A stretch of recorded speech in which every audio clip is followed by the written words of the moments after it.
Et nous allons du coup continuer avec vous, François Fray, pour Esprit de Vélox, avec un peu les mêmes questions. Finalement, Esprit de Vélox a été lancé en 2014. Ça fédère une dizaine de bénévoles. Vous me dites si je dis des bêtises. Un réseau d'une 50aine d'entreprises, des laboratoires de recherche aussi. Avec quel objectif ? En fait, ça nous envoie un peu plus de 10 ans en arrière, ou un peu moins, avant la COP 21. Si on remet en situation à cette époque-là, avant la COP, le sujet océan n'existe pas vraiment quand on parle de biodiversité, quand on parle de climat. Quand on fait des interventions dans des salles comme celle-là, avec un auditoire industriel lié au maritime et qu'on parle de décarbonation, donc on est bien avant les règles de l'OMI, ce genre de choses, on entend plutôt aller embêter les amis du transport aérien parce que eux, c'est vraiment dégueulasse ce qu'ils font, alors que nous, effectivement, à la tonne, on est les moins impactants. C'est aussi une manière de vous dire le chemin qui a été fait à peu près en 8 ans. Hein. Et donc avec une poignée de scientifiques, on se dit... en fait, le monde océan, c'est la moitié des enjeux de biodiversité, la moitié des enjeux de climat. C'est moins de 2% des budgets de la recherche mondiale. Oui, il y a un décalage, clairement. Voilà, c'est inconnu à plus de 95% parce que en termes de cartographie, on ne connaît pas grand-chose. Nous, on est très intéressés par les zones qui vont aller des tropiques au pôle, que ce soit au nord et au sud. Et là, quand on regarde le cartouche des cartes, on se fait souvent peur parce qu'on voit des 1830, 1850. Et on se dit, mais peut-être des choses ont pu évoluer depuis ces périodes-là. Et donc, on se dit avec eux, il va falloir qu'on fasse de la science autrement pour arriver à prendre en compte les enjeux qui arrivent.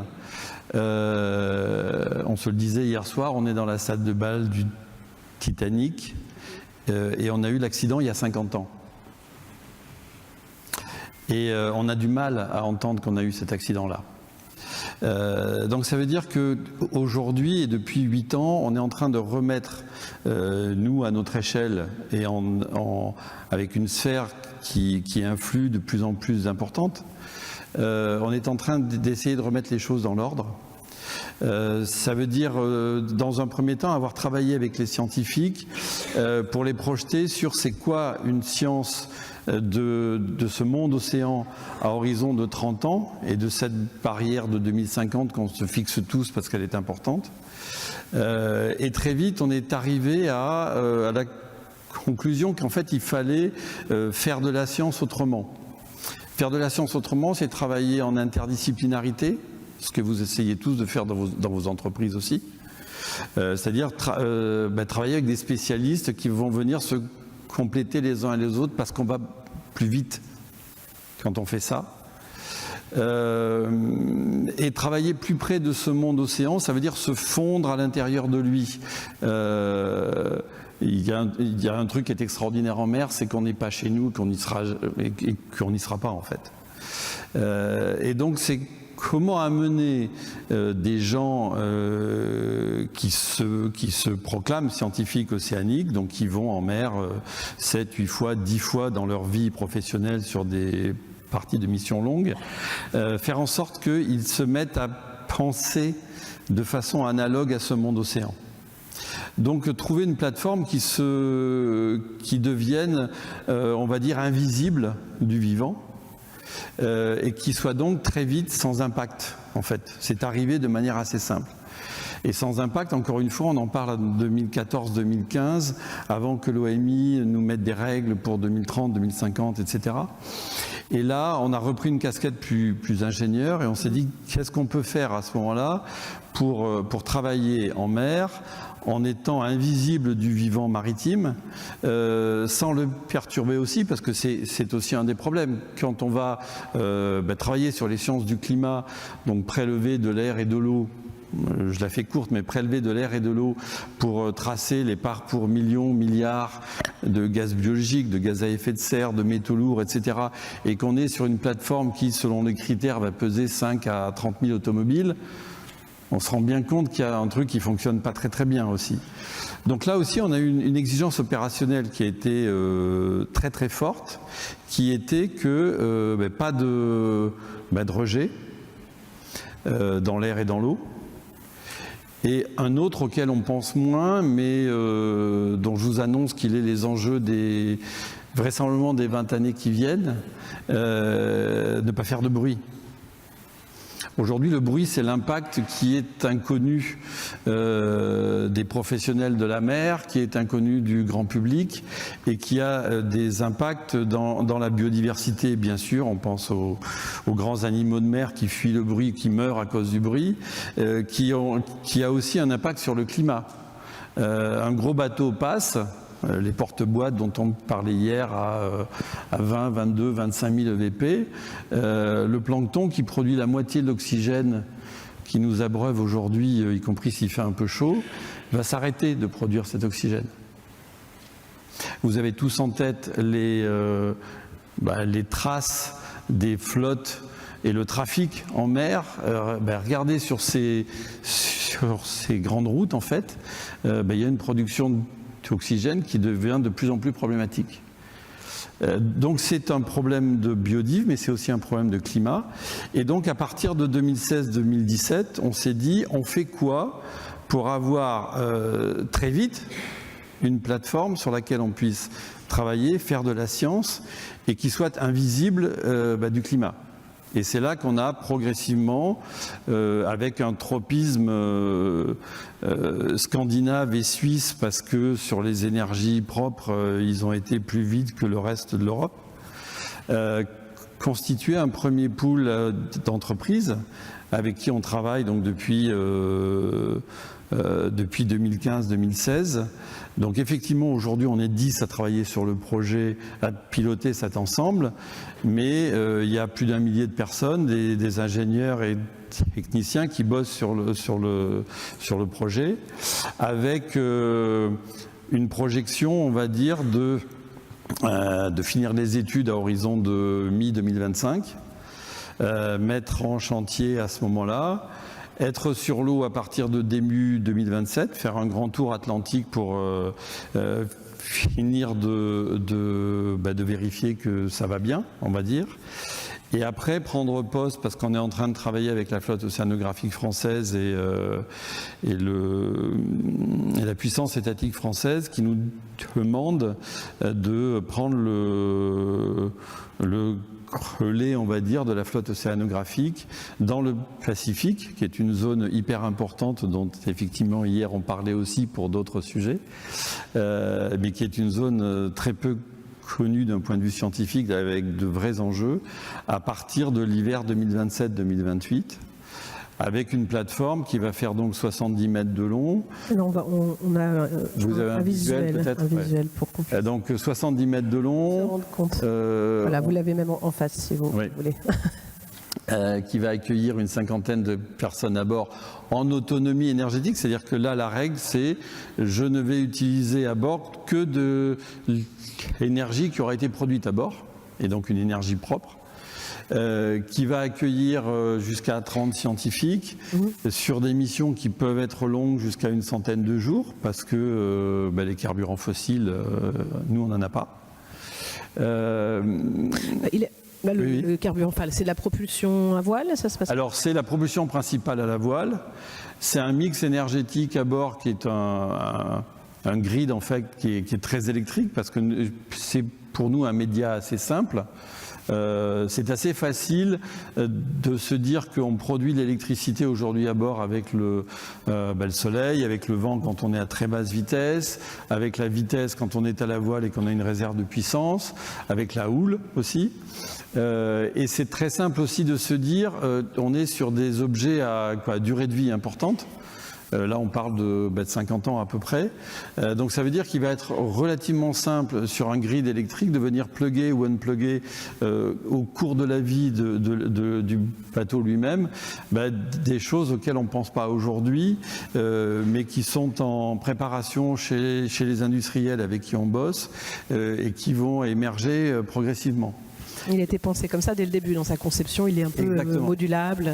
Exactement. C'est aussi, alors, c'était pas la priorité, mais c'est devenu un rôle important avec les industriels qui bossent avec nous sur le projet, avec les armateurs qui nous regardent de près aujourd'hui et avec les autorités.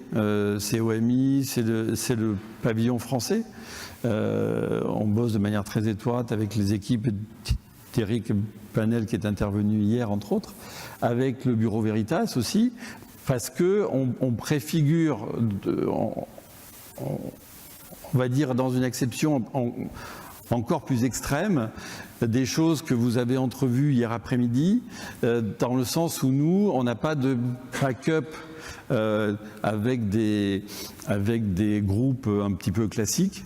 Donc nous, il faut vraiment vivre, on est une île en fait. Et cette île, elle doit vivre quand elle est au pôle ou quand elle est sous les tropiques, avec ce qu'elle peut produire et faire travailler donc une 50aine de personnes à bord. Donc un programme qui s'appuie donc sur des équipes, sur un bateau, on l'a vu, avec 0 impact, qui peut partir une centaine de jours et on comprend pourquoi. Déjà, il faut le temps de collecter la data. Et puis, qui dit pas d'impact, dès qu'on va aller à une vitesse non plus très élevée. C'est la même vitesse que la flotte actuelle, hein. C'est-à-dire que la flotte scientifique actuelle, elle travaille entre 8 nœuds et 12 nœuds. On n'est pas en train de faire une course au fret à celui qui va arriver le plus vite avec les Apple en soute. Là, c'est autre chose. C'est-à-dire qu'on se cale sur les usages de cette activité-là, en fait. Alors, vous allez collecter plusieurs types de data. Vous avez parlé notamment du sonore, la biodiversité, etc. Vous n'allez pas pouvoir tout faire en même temps. La première expédition, la priorité, ce sera quoi ? Alors si, on va tout faire en même temps, justement. D'accord. Et c'est ce qui change, et c'est vraiment un choix stratégique fort de la part du monde scientifique. Il est de dire, il faut qu'on sorte du fonctionnement habituel, où quand une plateforme scientifique est en mer, elle est par exemple en mer avec les gens de Géosciences, donc ils vont travailler sur le fond et sur ce qui est en dessous du fond, et y compris s'ils trouvent des choses qui ont des intérêts indirects pour par exemple les biologistes, pour les liens entre les peuples qui vivent au bord de l'eau et le fond de la mer, etc. Mais en fait, ça ne va pas être exploité. Parce que les lignes de financement de la science sont par boîte. C'est la comptabilité analytique de n'importe quelle entreprise. On retrouve ça dans le monde scientifique depuis 60 ans. Et là, clairement, ce qu'on veut arriver à faire, c'est dire on part en mer avec 3 équipes scientifiques au moins, 3 spécialités au moins. Et dans les 3 spécialités, il faut au moins des sciences dures et des sciences humaines. Et à chaque fois, on va leur greffer la présence de certains artistes et qui sont importants pour nous parce qu'ils voient plus loin que les scientifiques. Ils traduisent ça autrement. Et puis, il y a un truc incroyable, c'est que les artistes, ils vivent dans une absence de zone de confort, alors que les scientifiques, eux, sont dedans, en fait. Et quand on vend un programme scientifique pour effectivement embarquer, c'est comme quand on vend un budget dans une entreprise, il faut qu'on sache le résultat avant que les opérations soient faites. Alors que la science, c'est aussi que la porte soit ouverte. Et les artistes sont plus forts pour ça, et on se dit que vu les urgences qui sont les nôtres, il faut réinjecter cette forme de stratégie-là dans le monde scientifique lui-même. Donc oui, on va travailler on multipliera les yeux sur le même objet. Et ça, c'est très important. Avec qui vous avez des soutiens publics, d'autres privés.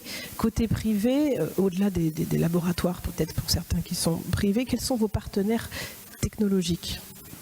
Alors là, on va retrouver aujourd'hui les grandes entreprises qui sont liées au monde énergétique. On est très électrique, donc une entreprise comme ABB qui est un très gros européen, Helvetico suédois, c'est même plus grand que l'Europe en fait, hein, mais ils sont très impliqués sur le projet. On va retrouver des entreprises qui sont intéressées à développer de la production énergétique à partir de sites ou de situations qui sont un peu expérimentales aujourd'hui. On travaille avec Engie et les chantiers de l'Atlantique sur le photovoltaïque sur les voiles. Donc ça a impliqué un choix de gréement très spécifique et des tests que l'on fait depuis 3 ans aujourd'hui pour optimiser cette production-là et les risques qui vont avec, parce qu'on est dans la vraie vie. On est à plus de 500 UMS, donc la Solas, Polarcode, pour des premières qu'on assume en tant qu'armateur, mais qui font qu'il faut qu'on minimise le risque pour les équipes qui vont être à bord. Et il faut qu'on ait une vraie autonomie sous des régimes tropicaux et dans le Grand Sud en plein été quand on va travailler sur les marges antarctiques. Donc ça veut dire qu'on a un vrai travail avec les industriels sur la partie stockage, production électrique, propulsion aussi. Aujourd'hui, une hélice, ça a une efficacité, si tout va bien, c'est-à-dire jamais en fait, de 65% à peu près. Nous, c'était pas acceptable de se dire la production électrique qu'on va pouvoir faire, on va déjà en perdre 35% rien que par le choix de propulsion. Donc il a fallu travailler à autre chose. Donc là, on y travaille avec une start-up, avec un grand groupe français qui fait plutôt des bateaux plus gris habituellement aussi, parce qu'ils ont d'autres intérêts sur ces sujets-là. Et là, on monte à 90% à peu près sur un système qui est réversible, qui permet de produire de l'électricité quand on est à la voile et qu'on a une réserve de puissance. Donc on a vraiment redécoupé en fonction la plateforme elle-même pour trouver, coopter avec les industriels, les partenaires qui travaillent sur le programme. Et je dirais arriver à produire aujourd'hui une plateforme qui vit avec des choses qui finalement sont pratiquement sur étagère, qui n'étaient pas systématiquement liées au maritime, dans le sens où c'était plus fréquemment des applications à terre en fait, et arriver à faire de ça un mix qui fasse que le pavillon et les organismes de classement nous disent ok, on peut aller avec ça, qui au passage intéresse l'OMI parce que ça va, une fois qu'on est à l'eau, la Solas va en prendre un coup dans ses règles actuelles, on va dire. Et c'est prévu, c'est-à-dire que les armateurs peuvent faire un travail d'alternative, comme on dit aujourd'hui, sauf qu'ils n'ont pas le temps ou ils ne prennent pas le temps de le faire. Et puis on l'a bien entendu hier, je ne sais pas si Uwe est encore là, mais les armateurs n'ont pas de sous pour le faire, donc ils ne font pas d'alternative. Nous, on prend le risque de le faire parce que ça irradie la filière et parce que pour nous, c'est important de pouvoir entraîner et créer un vrai écosystème industriel qui va pouvoir être utilisé par les uns et par les autres pour ne plus pouvoir dire après qu'il y a des choses qu'on ne peut pas faire. Ça, c'est important pour nous. Et pour que très vite, on se réaligne avec des objectifs qui font sens de réduction des impacts environnementaux, mais aussi de réduction des impacts géostratégiques. On l'a bien vu depuis la guerre en Ukraine. Le cours des combustibles, il a fait sa vie. La flotte océanographique française, mais c'est pas la seule, est arrêtée à quai plusieurs mois par an parce que les budgets sont pas là. On est à la science un peu comme à la pêche. Le prix jour, c'est moitié les combustibles qu'on va mettre à bord. Nous, il n'y en a pas. Voilà. Rapidement, parce que c'est passionnant, mais malheureusement, on arrive quasiment au terme de cet échange. C'est un peu plus trivial, effectivement, mais l'aspect financier, c'est financé, la plateforme? Alors aujourd'hui, c'est financé à peu près à 50%, c'est-à-dire que les entreprises qui amènent les solutions à bord sont pourvoyeuses de R&D, on va dire. C'est un vrai investissement pour elles parce qu'on fait émerger justement une filière. On est en train de travailler avec les instances étatiques et avec le plan de relance parce que le monde étatique nous demande d'être partie prenante de la production et donc de la partie utilisation du bateau après à hauteur de 20-25% à peu près. Donc aujourd'hui, on cherche effectivement sous forme de grands sponsors la moitié, c'est-à-dire on est autour de 45-50 millions qui restent à trouver. C'est très clair. Un grand merci à tous les deux. J'aurais aimé qu'on puisse continuer encore. Malheureusement, il faut céder notre place. Merci beaucoup pour vos éclairages. Et puis, merci à vous. c'est le temps d'une petite pause.